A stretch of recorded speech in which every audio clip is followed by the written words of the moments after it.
வணக்க வழிபாடுகளையும் சொல்லிக் கொடுப்பதற்காக நபிகள் நாயகம் ஸல்லல்லாஹு அலைஹி வஸல்லம் அவர்கள் வந்தார்கள் என்று முஸ்லிம்களில் பெரும்பாலான மக்கள் நம்பிக்கொண்டு இருக்கின்றார்கள்.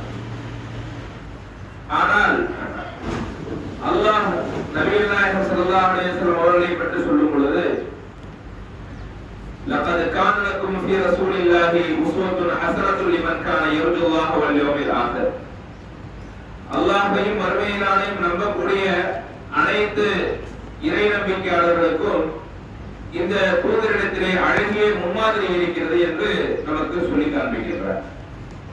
அழகிய முன்மாதிரி என்று சொன்னால் மார்க்க விஷயங்களில் மட்டுமல்ல, உலக விஷயங்களிலும் அவர்களது தனிப்பட்ட வாழ்க்கையிலும் நமக்கு ஏராளமான படிப்பினைகள் இருப்பதை நம்மால் பார்க்க முடிகின்றது.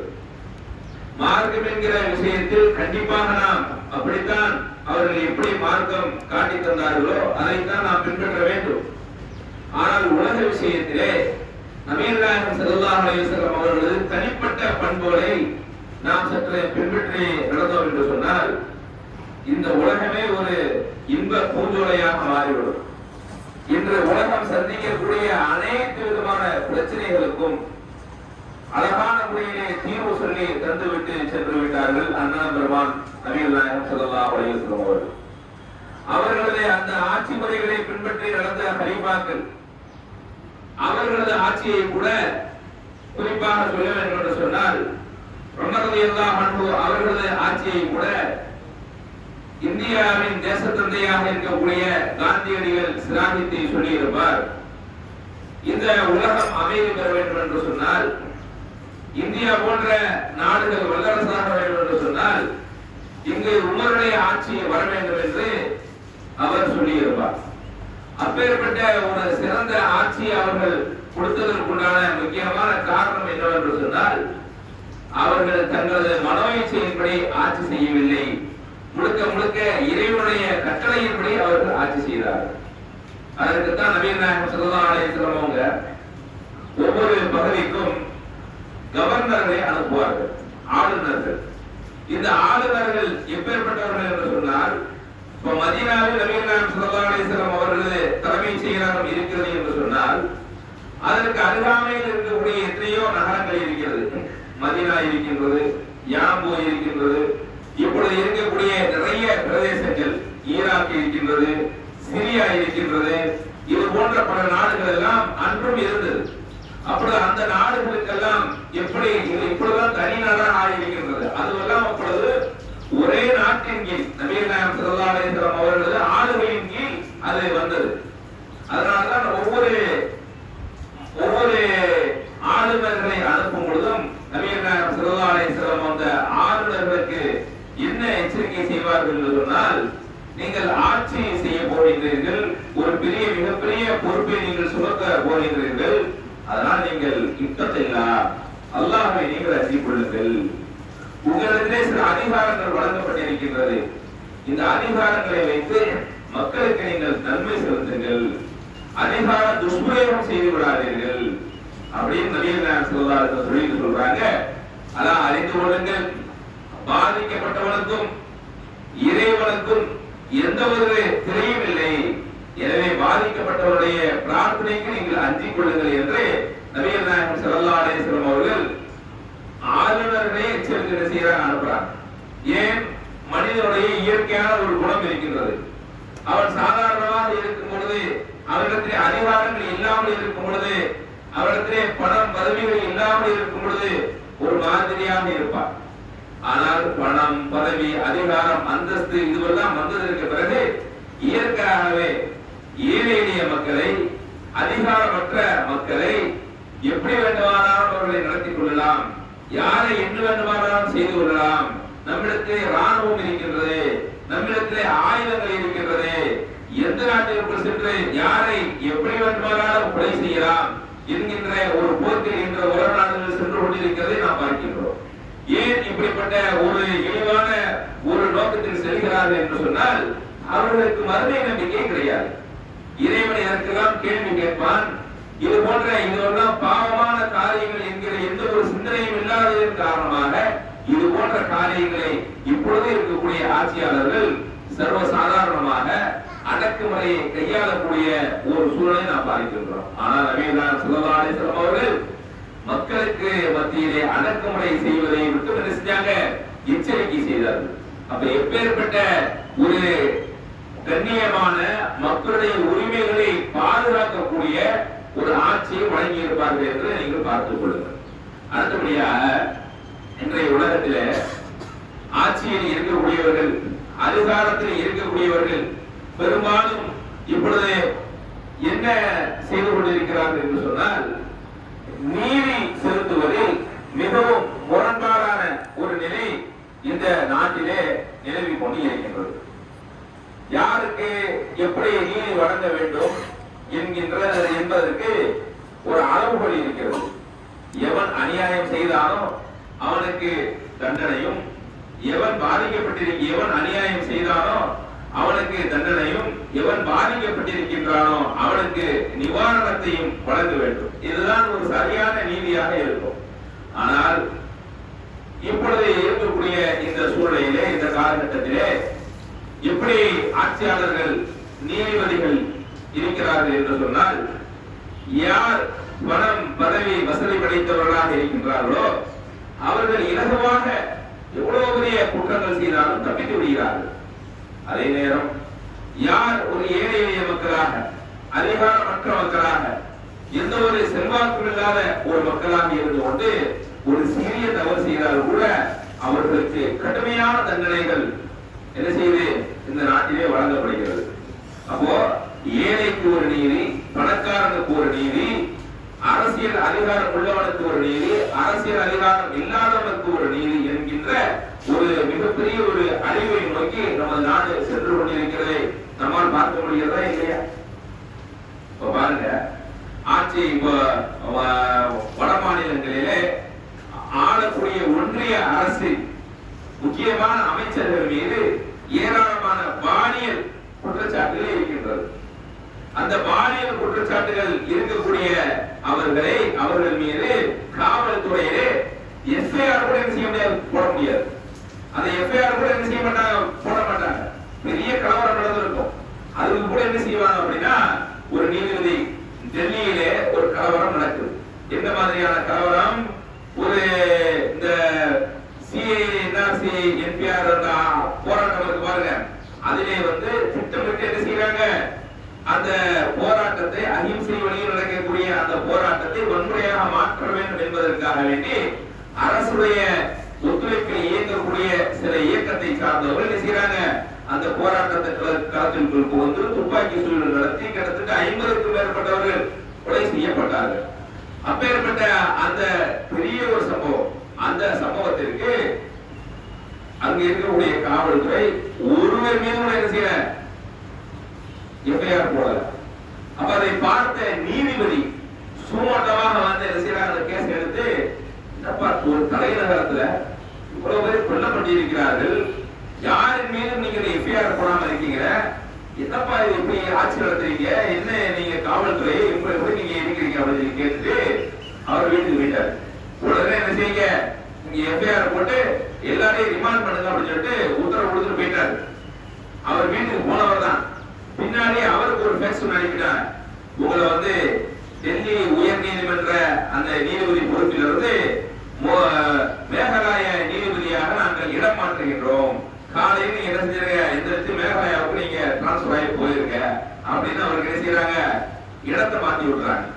அப்ப எப்பேற்பட்ட ஒரு ஆட்சி நடந்து கொண்டிருக்கிறது பாருங்க. ஆனால் நபிகள் நாயகம் ஸல்லல்லாஹு அலைஹி வஸல்லம் அவர்களது காலத்திலே பாத்திமா என்கிற ஒரு பெண்மணி, அங்கு இருக்கக்கூடிய ஒரு உயர் குலத்தை சார்ந்த ஒரு பெண்மணி ஒரு திருடி விட்டார்கள்.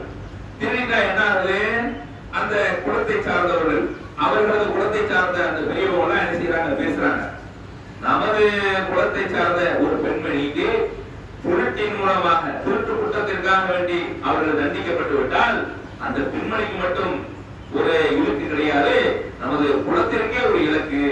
நாளைக்கு நம்மளை எல்லாம் என்ன செய்வாங்க, மற்ற குலத்தார்கள் நம்மை தவறாக பேசுவதற்கு வாய்ப்பு இருக்கின்றது. எனவே அல்லாஹ்வின் தூதர் ஆட்சியாளர்களிடத்திலே போய் என்ன செய்ய வேண்டும் சொல்லி இந்த வழக்கிலிருந்து இந்த பெண்மணியை நாம் காப்பாற்ற வேண்டும் அப்படி என்ன செய்யறாங்க, ஒரு திட்டம் போடுறாங்க.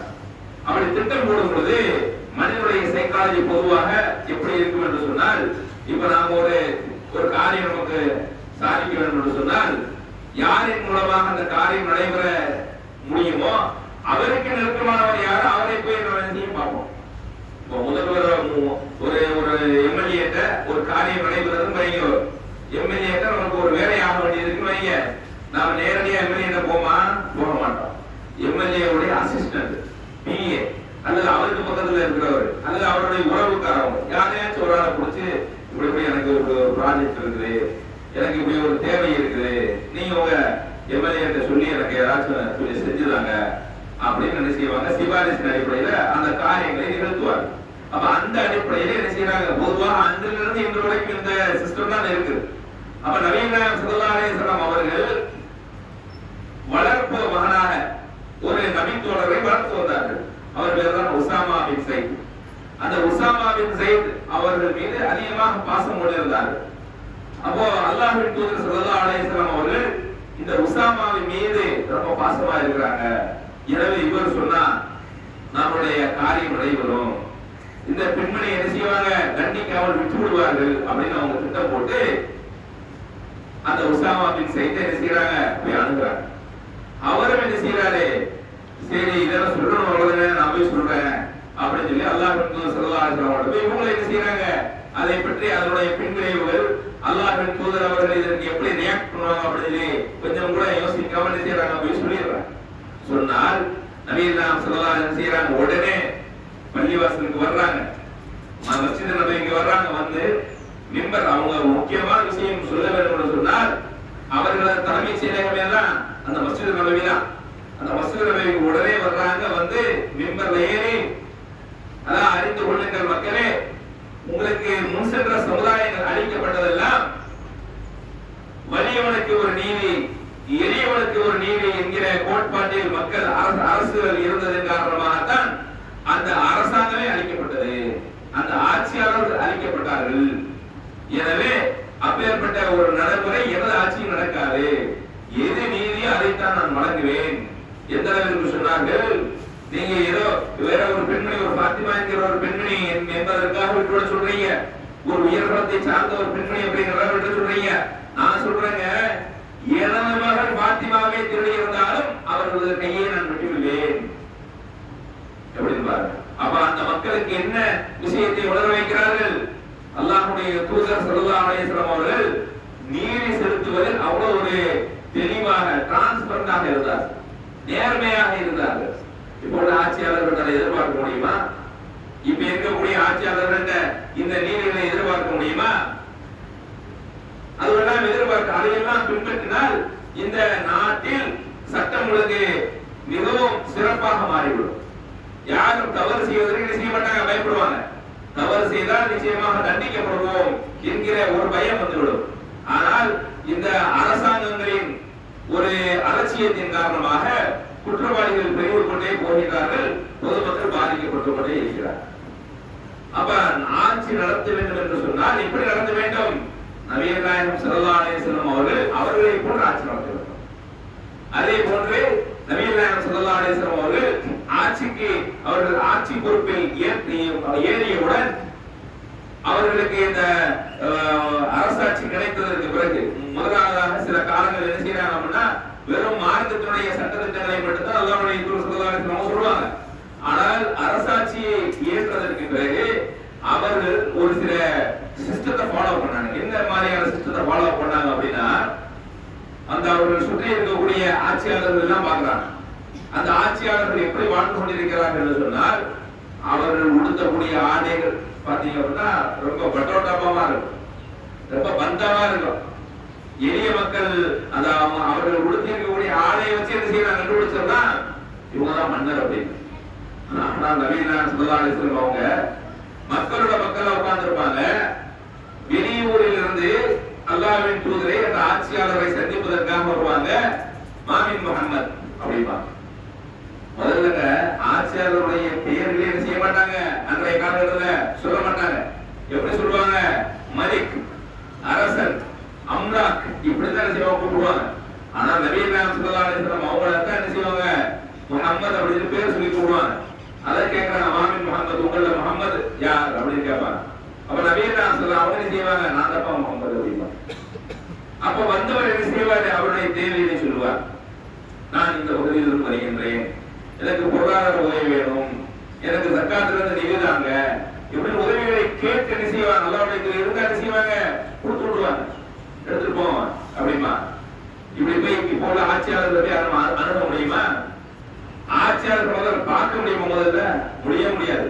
இப்ப நீங்க பார்க்கலாம், எல்லா ஆட்சியாளர்களும் இப்ப நீங்க என்ன செய்யலாம், நம்ம வீட்டு வாசல்ல கூட பார்க்கலாம். ஏன் எலெக்ஷன் டைம் எல்லாரும் என்ன செய்வாங்க, வீட்டு வாசலுக்கு வருவாங்க, சட்டி பொட்டியெல்லாம் கழுவி கொடுப்பாங்க, வீட்டு வாசல் என்ன செய்வாங்க, நமக்கு கூட்டி பெருக்கி எல்லா வேலையும் செய்வாங்க. நாங்க உங்க வீட்டு பிள்ளைமா அப்படி எல்லாமே சொல்லுவாங்க. இந்த எலெக்ஷன் முடிஞ்சதோட என்ன ஆயிரும், அடுத்த 5 வருஷத்துக்கு பார்க்க முடியாது. அதுக்கு வேற காரணங்கள் இருக்குது. ஏன் அப்படின்னா அடுத்து அவருடைய வேலைகள் பாரு. ஆனா இருந்தாலும் சில அடிப்படையான சில திட்டங்களுக்கு, அடிக்கல் நாட்டு விஷயங்களுக்கு, முக்கியமான திட்டங்கள் சொல்லலாமே இல்லையா, அது கூட நிச்சயமாக காணொலி மூலமாக எல்லாத்தையும் இது பண்ணிட்டு போயிடுவாங்க. அப்ப நபியெல்லாம் ஸல்லல்லாஹு அலைஹி வஸல்லம் அவர்கள் மக்களுக்கு இலகுவான முறையில் அடையக்கூடியவர்களாக இருந்தார்கள். எந்த அளவிற்கு இலகுவான முறையில் அடையக்கூடியவர்களாக இருந்தார்கள் என்று சொன்னால், முதலாவதாக அவர்கள் உழைத்தது எதை என்று சொன்னால், ஆடம்பரங்களை உழைத்தார்கள். எனக்கு முன்னாடி 4 பேர் போறது, பின்னாடி 4 பேர் வர்றது, இதெல்லாம் வேணும், நான் சாதாரணமா நடந்து போறேன்.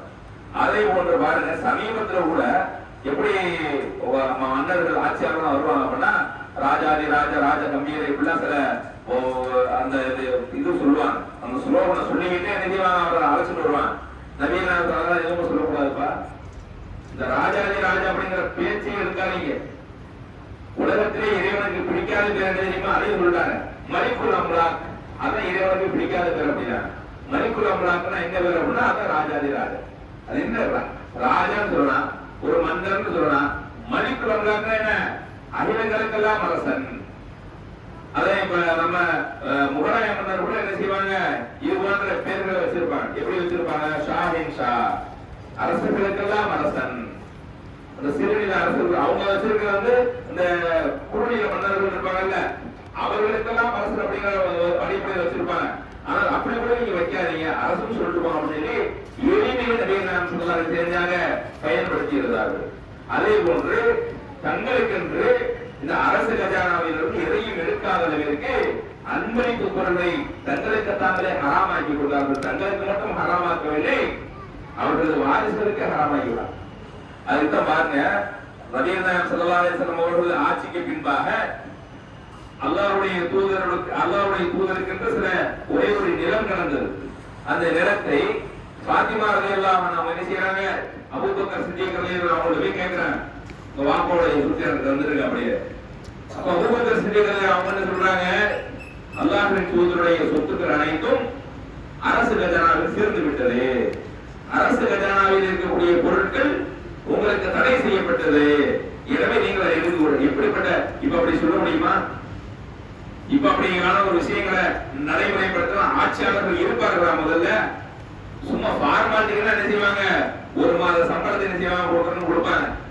ஆனால் இப்படி ஆனால் அவர்களுக்கு இதை விட அந்த அரசு பதவிகளின் மூலமாக ஏராளமான வருமானங்கள் வரக்கூடிய அளவிற்குனான விஷயங்களை அவர்கள் சேர்த்து வைத்திருப்பார்கள், அதை அனுபவித்துக் கொண்டிருப்பார்கள்.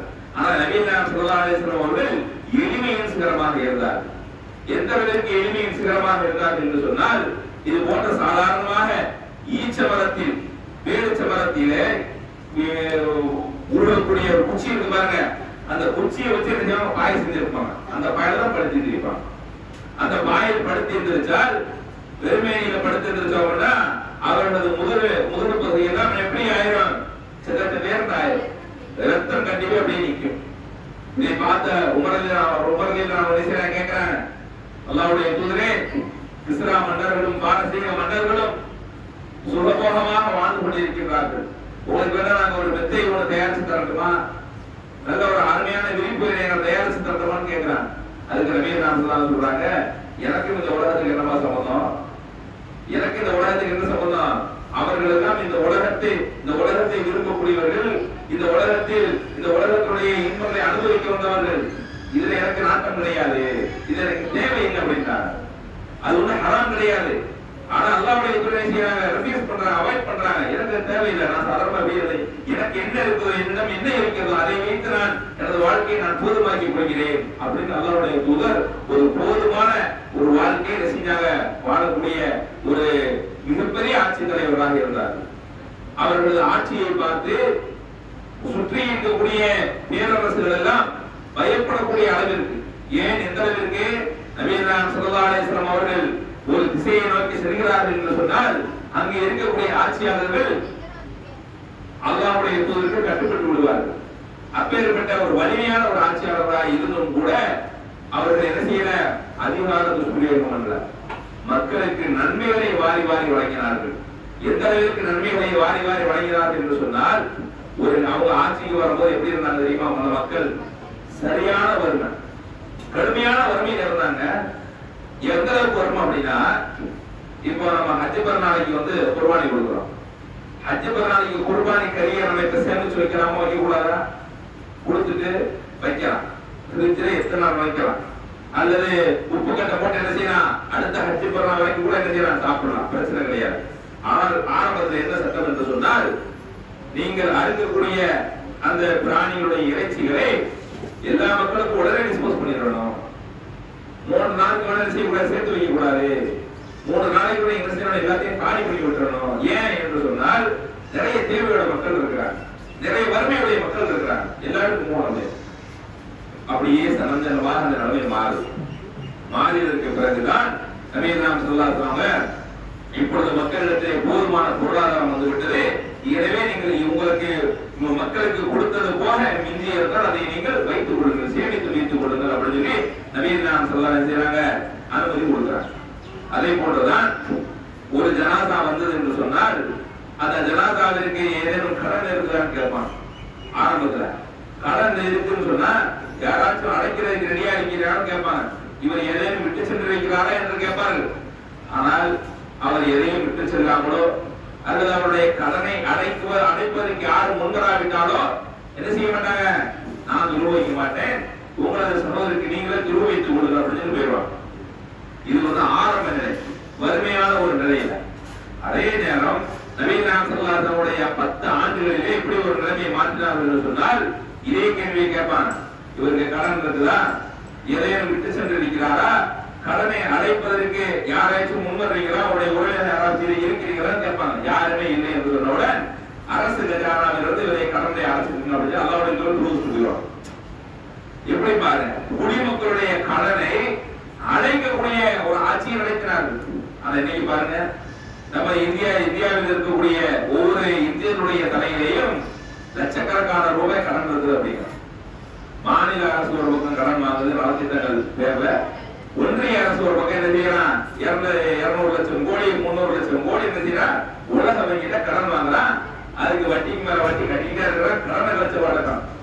இதுல மாசம் என்ன செய்வாங்க அப்படின்னா, அபார சாதனை, இந்த மாசம் ஜிஎஸ்டி 10% உயர்ந்து விட்டது அப்படின்னு பேப்பர் வரக்கூடாது.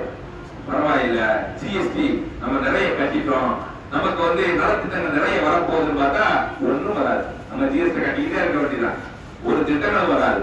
இப்படித்தான் இப்ப இருக்கக்கூடிய ஆட்சியாளர்கள் என்ன செய்யறாங்க, நம்மை கடனாளியாக ஆக்கக்கூடிய ஆட்சியாளர்கள் நம்மளுக்கு வாச்சிருக்கிறாங்க. ஆனால் நபிகள் ஸல்லல்லாஹு அலைஹி வஸல்லம் செஞ்சாங்க, குடிமக்களுடைய கடன்களை எல்லாம் அடைக்கக்கூடிய ஒரு ஆட்சியை நடத்தினார்கள். அப்ப எது ஒரு சிறந்த ஆட்சி?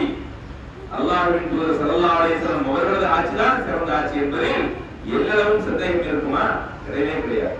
எனவே ஒரு ஆட்சியாளர்கள் எப்படி இருக்க வேண்டும் என்பதற்கு நபிகள் ஸல்லல்லாஹு அலைஹி வஸல்லம் அவர்கள் தான் ஒரு சிறந்த முன்மாதிரி. எனவே அவர்களை பின்பற்றி யாரெல்லாம் ஆட்சி செய்கின்றார்களோ அவர்களது ஆட்சி மிகவும் சிறப்பாக இருக்கும் என்பதில் எவ்வித சந்தேகம் இல்லை. இதை கேட்டோமோ இதை சொன்னோமோ அதன்படி வாழ்முறையை வல்லரஹ்மான் உதவி செய்யும் என்று கூறி இந்த முதல் உடைய செய்கின்ற மாபதாம் இல்லாத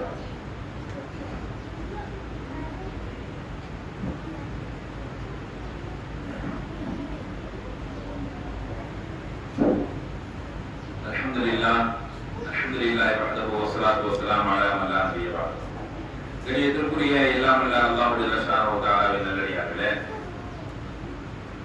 நமது நாட்டிலே இப்பொழுது தேர்தல் நிலவரம் நடந்து கொண்டு இருக்கின்றது. இந்த தேர்தலை பொறுத்த வரைக்கும் ஏராளமான கட்சிகள் இந்த ஆட்சி அறையில் ஏற வேண்டும் என்பதற்காக வேண்டி ரொம்ப முயற்சி பண்றாங்க. எப்படியாச்சும் ஆட்சியை பிடித்து வேண்டும். இதுல முஸ்லிம்களுக்கு ஒரு பெரிய பிரச்சனை இருக்குது. என்ன ஒரு பெரிய பிரச்சனை இருக்குன்னா, முஸ்லிம்களுக்கு எதிரான சித்தாந்தம் கொண்டவர்கள் பெரும்பாலான என்ன செய்யறாங்க, இந்த ஆட்சி அறையில் ஏறுவதற்கு ரொம்ப முயற்சி பண்றாங்க. அப்படி முஸ்லிம்களுக்கு எதிரான மனநிலை கொண்டவர்கள் இந்த ஆட்சி அதிகாரம் அவர்களுக்கு வந்துவிட்டால் அவர்கள் என்ன செய்வார்கள் என்பது இன்னைக்கு வட மாநிலங்கள் நம்ம சகோதரமா பார்த்தோம். இன்னைக்கு எந்த அளவுக்கு இன்னைக்கு முக்கியமான பிரச்சனைகள் என்னவென்று சொன்னால், தொகுதி மறுவரை டீலிமிட்டேஷன் அப்படிங்கிற ஒரு பிரச்சனை ஓடிட்டு இருக்கு. அது என்ன டீலிமிட்டேஷன் என்று சொன்னால், 1971 ஆண்டு எடுக்கப்பட்ட 55 கோடி மக்கள் தான் இருந்தோம். இப்ப 140 கோடி மக்கள் இருக்கோம். அந்த 55 கோடி மக்களுடைய ஒட்டுமொத்த இந்தியாவில் 55 கோடி மக்களுக்கு நமக்கு எத்தனை எம்பி தொகுதி இருந்தது என்று சொன்னால், பாண்டிச்சேரியோட சேர்த்து 40 கோடி. இப்ப அதே மாதிரி என்ன செய்யறாங்கன்னா, அப்போ ஒரு அறிவிப்பு செய்யறாங்க, மக்களுக்கு அதிகமாகுது, எனவே எல்லாரும் என்ன செய்ய, குடும்ப கட்டுப்பாடு பண்ணிருங்க, பிள்ளை பேர்களை குறைச்சிருங்க அப்படின்னு ஒரு அறிவிப்பு செஞ்ச உடனே மற்ற மாநிலங்கள் பின்பற்றதே இல்லையோ, தமிழ்நாடு ரொம்ப ஸ்ட்ரிக்ட். எங்க பார்த்தாலும் தரமா எப்படி விளம்பரம் பண்றான், நாம் இருவர் நமக்கு இருவர் அப்படின்னு ஃபர்ஸ்ட் அப்படியே என்ன செஞ்சாங்க. முன்னாடி குழந்தை பேர் என்பது ஒரு குடும்பத்துல சாதாரணமா தெரியும். நம்மளுடைய அத்தா அம்மா எத்தனை குழந்தை பார்த்திருப்போம், நமக்கு எத்தனை பேர் இருப்பான் அண்ணன் தம்பி பார்த்தோம்னா நமக்கு 2-3 பேர் இருப்பாங்க, 4-5 பேர் இருப்பாங்க. நமக்கு நாம் திருமணம் முடித்ததற்கு பிறகு நம்முடைய பிள்ளைகளை பாத்தீங்கன்னா இப்பதான் கொஞ்சம் குழந்தை பேர் என்பது இருக்கு. ஆனா பெரும்பாலும் எப்படி ஆகிட்டாங்கன்னா, நாம் இருவர் நமக்கு இருவது, இரண்டு குழந்தைகள் போதுமானது அப்படிங்கிற ஒரு செட்டப்புக்கு வந்தாங்க. ஆனா கவர்மெண்ட் என்ன செய்யல, அப்பயே நிக்கிற நாம் இருவர் நமக்கு ஒருவர் அப்படின்னு, நாம் இருவர் நமக்கு ஒருவர். அப்புறம் கடைசி என்ன பண்ணா, நாமே இருவர் நமக்கு ஏன் ஒருவர் அப்படின்னு என்ன செய்யலாம், இப்படி ஒரு பிரச்சாரம். அதே மாதிரி ஒரு குழந்தை அவசியம், 2வது குழந்தை ஆடம்பரம் அப்படின்னு சில பிரச்சாரம் பண்ணலாம். இப்படி பிரச்சாரம் பண்ணி கடைசியில் என்ன ஆச்சு, ஹாஸ்பிட்டல்ல போனா கூட 2 குழந்தை இப்ப கூட நீங்க பாருங்க, 2 குழந்தை ஒரு பெண்மணி பெற்றுட்டாங்க அப்படின்னா 3வது குழந்தைக்கு 2வது குழந்தை முடிஞ்ச உடனே என்ன கேட்பாங்க, அடுத்தலாமா கட் பண்ணி குடும்ப கட்டுப்பாடு பண்ணி விட்டுருலாமா, யாருக்கு, பெண்மணிக்கு குடும்ப கட்டுப்பாடு பண்ணி விட்டுருவோம் அப்படின்னு குடும்ப கட்டுப்பாடு பண்ணி விட்டுருவோம். இப்படி நிறைய சில பேர் வறுமைக்கு பயந்து என்ன செய்யறாங்க, அந்த மாதிரி பண்ணிடுறாங்க. ஏன் அதே நேரத்தில் சில பேர் பெண் குழந்தை பெற்றுட்டாங்கன்னா ஒன்னே போதும் நிப்பாட்டிக்கிறோம் அப்படின்னு செய்யவே இப்படி ஏராளமான விஷயங்களை பின்பற்றியதன் காரணமாக நம்முடைய பாப்புலேஷன் எப்படி இருந்ததோ அதோட கொஞ்சம் தான் கூட இருக்கு. ஆனால் மற்ற மாநிலங்கள்ல வட மாநிலங்கள்ல பாத்தீங்கன்னா ரொம்ப அதிகப்படியான இதையுமே ஃபாலோ பண்ணலாம். அவர்கள் எப்படி அந்த காலத்தில் குழந்தை பேர்களை அதிகமாக பெற்றார்களோ அப்பயே அதே மாதிரி அதிகமான குழந்தை பேர்களை பெற்றதன் காரணமாக இப்ப மக்கள் தொகை அடிப்படையில அப்ப நமக்கு இப்ப இன்னைக்கு 8 கோடி பேர் இருக்கோம்னா 8 கோடி பேருக்கு எத்தனை எம்பி வேணும், சரி ஒரு 60 எம்பி போதுமானது, 40 எம்பி இருக்கிறோம் கூட ஒரு 20 எம்பி போட அப்படிமா. இதே நீங்க அங்கிட்டு உத்தரப்பிரதேசம் பார்த்தீங்கன்னா 38 கோடி பேர் இருக்கும். அப்ப இங்க 8 கோடி பேருக்கு நான் 60 எம்பினா 38 கோடி பேருக்கு எவ்வளவு கொடுப்பான், அவனுக்கு 120 எம்பி போயிடும். இப்ப 60 70 இருக்கிறான்னா அவனுக்கு 120 போயிடும். அப்ப இதன் மூலமாக அவர் என்ன சொல்ல வருகிறார் என்று சொன்னால், இந்த ஆளக்கூடிய இந்த ஒன்றிய அரசு அதிகமாக இந்த மத பிரச்சாரங்களை, இந்துத்துவ பிரச்சாரங்களை அந்த பக்கம் என்ன செய்யறாங்க, இஸ்லாமிய எதிர்ப்பு பிரச்சாரங்கள், இஸ்லாமிய வெறுப்பு பிரச்சாரங்களை பள்ளிக்கூடத்திலிருந்து இங்கிறது பள்ளிக்கூடத்துல பிரச்சாரம் பண்றான், கல்வி நிலையங்களை பிரச்சாரம் பண்றான், வேலை பார்க்கக்கூடிய நிறுவனங்களை பிரச்சாரம் பண்றான், தொழில் செய்யக்கூடிய இடங்களை பிரச்சாரம் பண்றான், தெருக்களிலே வீதிகளிலே நகரங்களிலே ஒரு இடம் எல்லா இடத்துலையும். அதே போன்ற டிவிகள்ல ப்ரோக்ராம்ல ஒரு சின்ன பிள்ளைக்கு போற கார்ட்டூன் நியூஸா இருந்தா கூட அது ஒரு பிரச்சாரம் பண்றான்.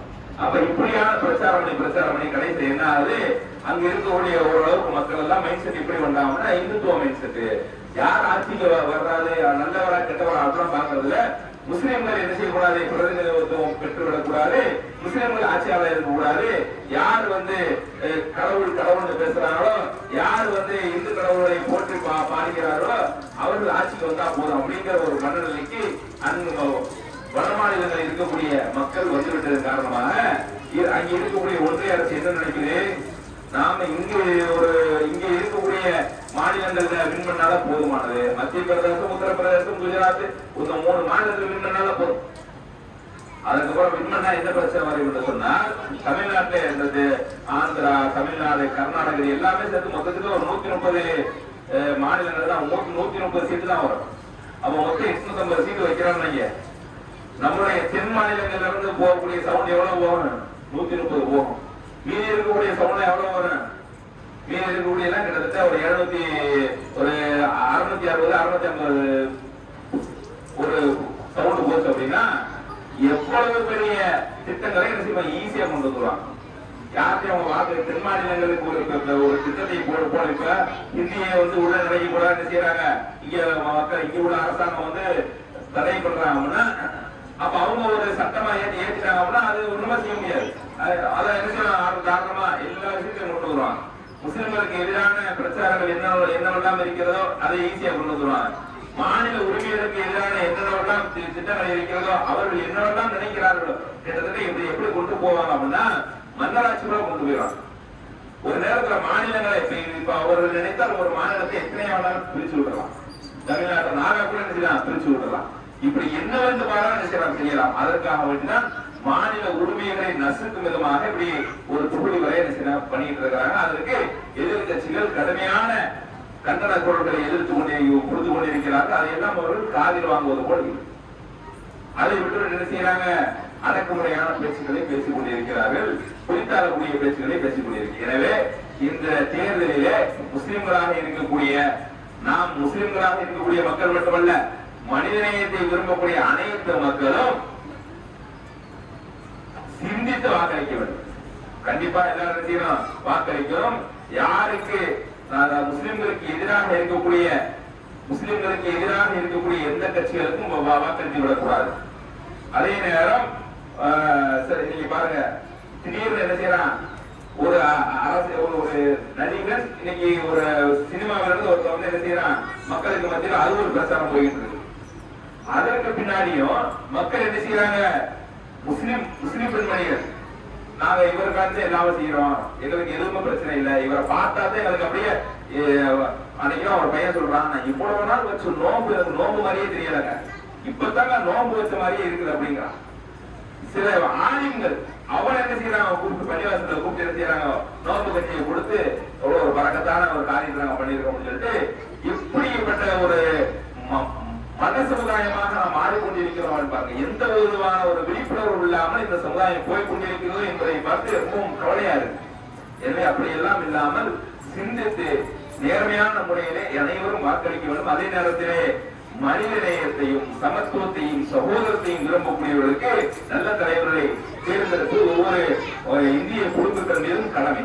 எனவே அதே நேரத்தில் நாங்கள் சொல்லிக் கொள்கின்றோம், அல்லாஹ் ரப்பல் ஆலமீன் நம் அனைவருக்கும் சிறந்த நல்ல ஆட்சியாளர்களை வழங்கி ஒரு நிம்மதியான வாழ்வை அல்லாஹ் ரப்பல் ஆலமீன் நமக்கு வழங்க என்று கூறி இந்த ஜும்மாவை என்ன செய்கின்றோமாக அல்ஹம்துலில்லாஹி ரப்பில் ஆலமீன்.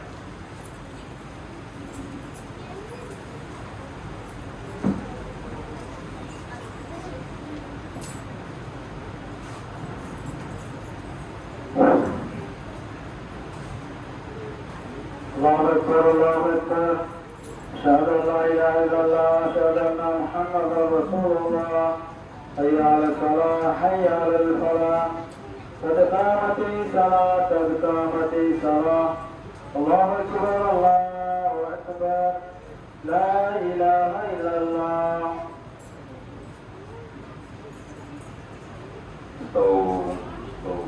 صفينا راحة الكمان الله أكبر.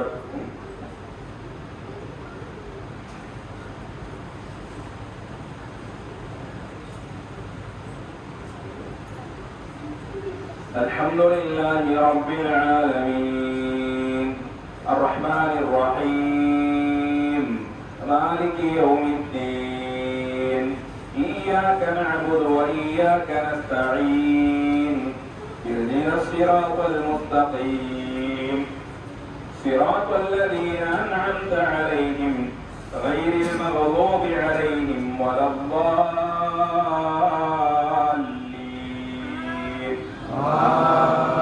آمين.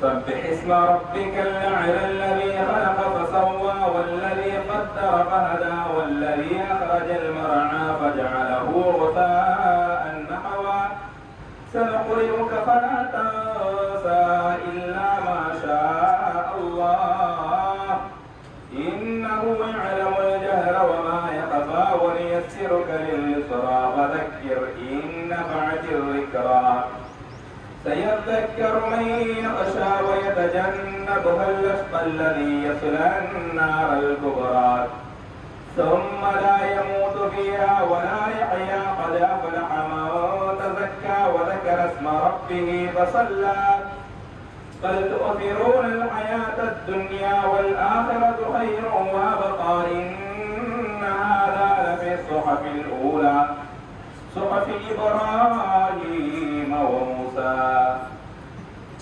الله أكبر.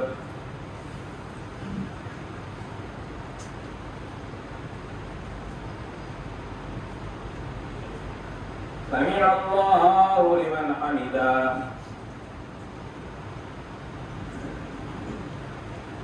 الله أكبر.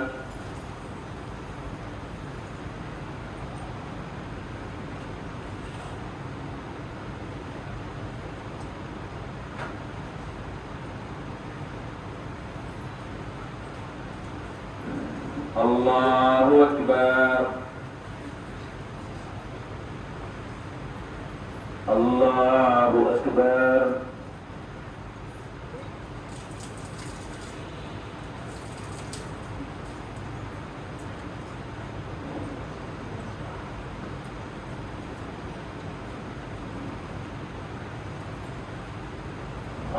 الله أكبر. الحمد لله رب العالمين الرحمن الرحيم مالك يوم الدين إياك نعبد وإياك نستعين اهدنا الصراط المستقيم صراط الذين أنعمت عليهم غير المغضوب عليهم ولا الضالين آمين.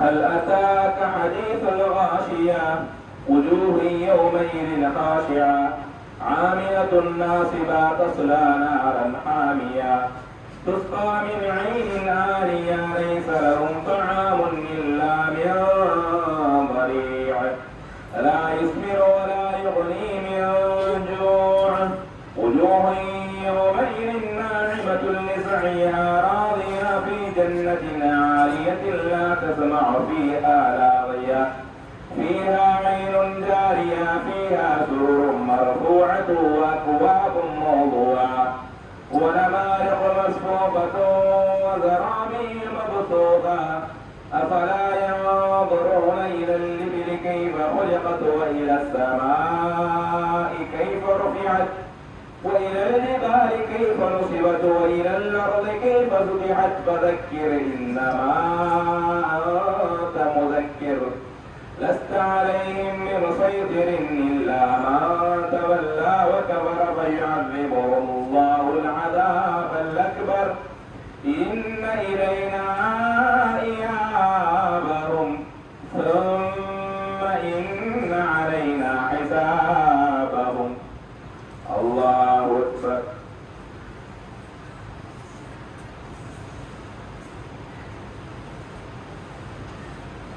سمع الله لمن حمده. الله أكبر.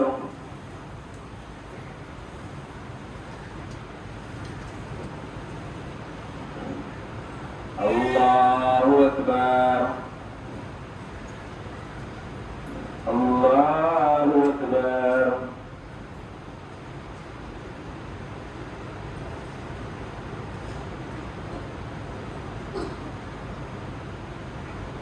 அல்லாஹு அக்பர்.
السلام عليكم ورحمة الله. السلام عليكم ورحمة الله.